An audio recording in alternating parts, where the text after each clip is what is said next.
এটা একটা স্প্যাকটিক্যাল কোবরা এবং এটা একটা কিং কোবরা। আপনি এদেরকে দুই ভাই বলতে পারেন, কিন্তু এখানে দেখুন কিভাবে এক ভাই আর এক ভাইকে মারছে শুধুমাত্র লাঞ্চ করার জন্য। আর শুধু স্প্যাকটিক্যাল কোবরা নয়, দেখুন কিভাবে ভয়ঙ্কর রাসেলস ভাইপারকেও মেরে খেয়ে ফেলছে সাপের রাজা। কিন্তু কেন কিং কোবরা অন্যান্য ভয়ঙ্কর সাপকে কেন মেরে খায়? এরা তো ব্যাঙ, ইঁদুর বা কাঠবিড়ালির মতো ছোট ছোট প্রাণীকেও মেরে খেয়ে ফেলতে পারে। দেখুন পৃথিবীতে যত বিষধর সাপ আছে তাদের মধ্যে কিং কোবরা সবচেয়ে বড় হয়।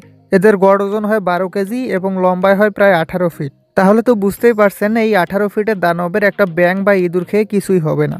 আর এদের মুখ অ্যানাকোন্ডা বা পাইথনের মতো প্রসারিত হতে পারে না, তাই এরা তুলনামূলক বড় স্তন্যপায়ী প্রাণীদের মারতে পারলেও খেতে পারে না।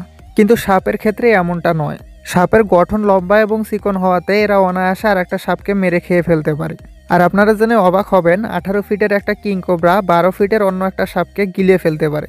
আর একবার একটা বড় সাপ খাওয়ার পর একটা কিং কোবরা অনায়াসে 3 মাস না খেয়ে থাকতে পারে। এজন্য সাপের রাজা অন্যান্য প্রাণীকে না মেরে সাপকেই খায়। যাই হোক, আপনি সাবস্ক্রাইব করুন।